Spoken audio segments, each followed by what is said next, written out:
Le cinéma est une géométrie. C'est un art de lignes, de règles, de mathématiques. Si je place un personnage ici, vous regardez là. Si je trace une ligne de fuite, votre œil obéit.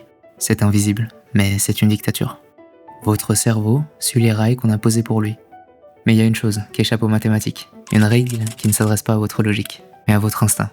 La couleur. La couleur, c'est biologique. C'est une information brute qui pirate votre système nerveux avant même que vous ayez compris ce que vous regardez.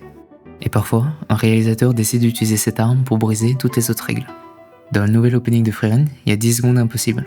10 secondes qui, techniquement, ne devraient pas marcher. C'est trop simple, c'est trop vide. Et pourtant, c'est peut-être la séquence la plus marquante de l'année. Si on regarde bien, cet opening n'est pas juste une succession de beaux dessins. C'est un récit complet, caché sous la peinture.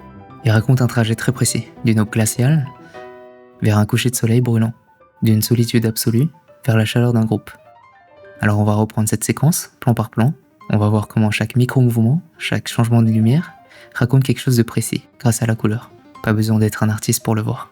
Il suffit de savoir où regarder. Pour décoder ce voyage, il faut apprendre à regarder au-delà du dessin. Il faut décomposer l'image en 5 dimensions. Si vous maîtrisez ces 5 dimensions, vous saurez lire n'importe quel plan. Mais avant d'analyser l'opening, il faut qu'on comprenne comment elle fonctionne. Bienvenue dans la théorie des couleurs dans Frieren.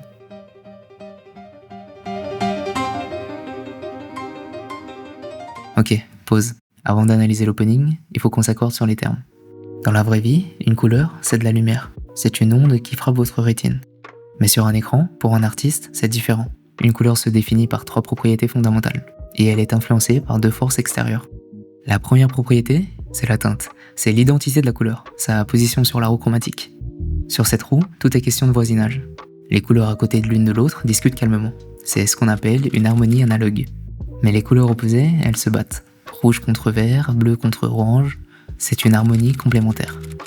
La deuxième propriété, c'est la luminosité, ce qu'on appelle aussi la valeur. C'est le degré de clarté ou d'obscurité. Si vous ajoutez du blanc, vous éclaircissez. Si vous ajoutez du noir, vous assombrissez.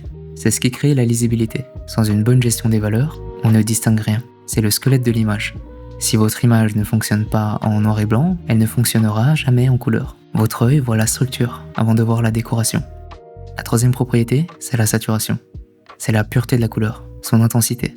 À 100%, la couleur est pure. Elle crie. Elle attire l'attention immédiate. À 0%, elle est grise. Elle se tait. Entre les deux, il y a toute une gamme de nuances. C'est la distance qui sépare votre couleur du gris. Quand on dit désaturé, c'est littéralement marcher vers le gris. C'est baisser le volume émotionnel pour créer de la distance. Ces 3 propriétés, c'est la couleur elle-même, son ADN. Mais une couleur ne vit jamais seule. Elle baigne toujours dans un environnement. Et c'est là que les choses deviennent vraiment intéressantes. La température. Au cinéma, la température est réglée avec la balance des blancs, qu'on mesure en Kelvin. 2000 Kelvin, c'est une bougie. 10 000 Kelvin, c'est un ciel polaire. Mais pour faire plus simple, retenez juste ça. Notre cerveau interprète les rouges et les oranges comme de la chaleur, de la proximité, de la vie. Et les bleus comme du froid, de la distance, de la mélancolie. C'est relatif, mais c'est instinctif. Mais attention, une couleur seule, ça n'existe pas. Tout est relatif. C'est le principe du contraste simultané. Regardez cet échiquier.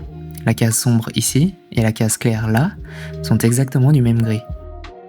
Ou prenez ce jaune. Sur du bleu, il explose. Sur du blanc, il s'éteint. Votre cerveau ne voit pas la réalité brute. Il voit le contexte. Il compare en permanence ce qui entoure la couleur. Et dans la séquence qu'on va analyser, c'est exactement ce qui se passe. Maintenant que vous avez les outils, voyons comment les artistes les utilisent pour nous manipuler. Prenez cette image. Votre œil va directement sur le point rouge. Pourquoi ? Parce que c'est biologique. Dans la nature, la saturation est une anomalie. C'est le fruit mûr au milieu des feuilles. C'est la goutte de sang, c'est le signal de danger. Notre cerveau est câblé pour ignorer le gris et traquer la couleur vive. C'est un réflexe de survie. Quand un amateur commence le dessin, il fait souvent la même erreur. Il va chercher ses couleurs ici, au maximum de la saturation. Il veut que ça pète. Mais si tout pète, plus rien ne pète. La saturation, c'est du bruit visuel. Si vous saturez tout, c'est comme si tous les instruments d'un orchestre jouaient fort en même temps. C'est inaudible.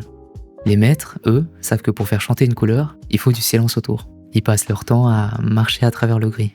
Ils désaturent 90% de l'image pour que les 10% restants brillent vraiment. Le gris n'est pas triste. C'est le silence qui permet d'entendre la note. Regardez comment ça s'applique en mouvement. Voici le combat de Yuji contre Shozo. Ici, tout est fait pour créer du stress. D'abord, la saturation est au maximum. L'image hurle, c'est de la haute énergie qui fatigue l'œil. Ensuite, la teinte, du cyan électrique contre du rouge sang. C'est une harmonie complémentaire. Les couleurs sont ennemies, elles se battent entre eux. Enfin, la température. C'est froid, industriel, coupant. Et soudain, le combat s'arrête. On passe dans un souvenir. Regardez le changement radical. La saturation s'effondre. On passe en basse énergie. La température se réchauffe instantanément. On quitte le froid néon pour une chaleur domestique, presque jaune. Et l'harmonie change. On n'est plus dans le conflit cyan rouge, mais dans des teintes analogues, proches les unes des autres. Juste en manipulant ces 3 leviers, l'anime vous dit sans un mot, le danger est passé, on est dans l'émotion. Frieren choisit presque toujours cette deuxième option. Ce n'est pas un défaut technique, c'est un choix narratif. Une image très saturée demande un effort de traitement à votre cerveau. C'est du visual noise. Frieren choisit sciemment de rester en basse énergie, pour réduire votre charge mentale. L'anime ne veut pas vous impressionner avec un blockbuster visuel. Il veut vous laisser la place de respirer. Il veut vous immerger. C'est ça le secret. Le gris pour le silence, la chaleur pour l'émotion, l'harmonie pour la paix. Maintenant, regardons ces 10 secondes pour de vrai.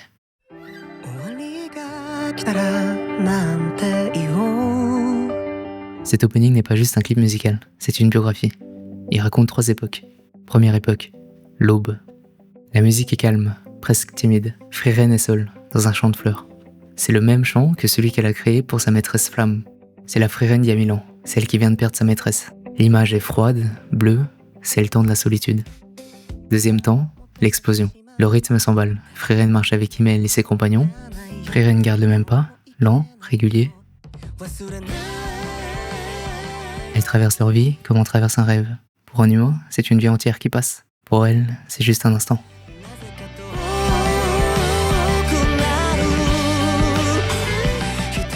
Troisième temps, l'absence. La marche s'arrête net sur une image cruelle. L'enterrement d'Himmel. Juste avant, on les voyait vieux, sous les comètes. Et là, il est effacé. Dans les flashbacks, il la regardait toujours. Là, seul Heather et Ethan la fixent. L'absence est totale. Et tout converge vers cette séquence. C'est ici que l'image raconte ce que les mots ne peuvent pas dire. D'abord, le vide. Tout est bleu, froid, désaturé. Les valeurs sont écrasées. Tout se confond dans un même gris, pâle. C'est l'isolement du deuil.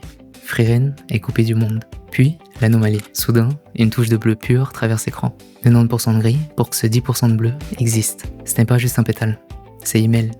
Il tombe littéralement dans le gris de sa vie. Elle tend la main, elle le saisit, elle refuse d'oublier. Dès qu'elle le touche, la caméra tourne. Et là, le monde change. On passe brutalement du froid polaire à un orange brûlant. Le monde se réchauffe, son cœur se réchauffe. Le bleu d'Himmel n'est plus froid. Il est baigné d'une lumière rose, douce. Ce n'est plus un fantôme, c'est une présence bienveillante. Et enfin, la présence. Fern et Stark rentrent dans le cadre. Il lui pose une couronne de fleurs, exactement comme Himmel l'avait fait des années plus tôt. La boucle est bouclée. Regardez autour du pétale bleu. D'autres pétales arrivent. Du rouge, du violet, les couleurs de ses nouveaux compagnons. Himmel n'est plus seul, il est entouré. C'est le coup de grâce du contraste simultané. Au début, ce bleu créait solitude. Maintenant, intégré dans cette chaleur dorée, il murmure « connexion ». La couleur n'a pas changé d'un pixel, mais votre cerveau, lui, a tout réécrit. Le froid est devenu chaud, le deuil est devenu souvenir. Frieren a appris à ne plus marcher seul.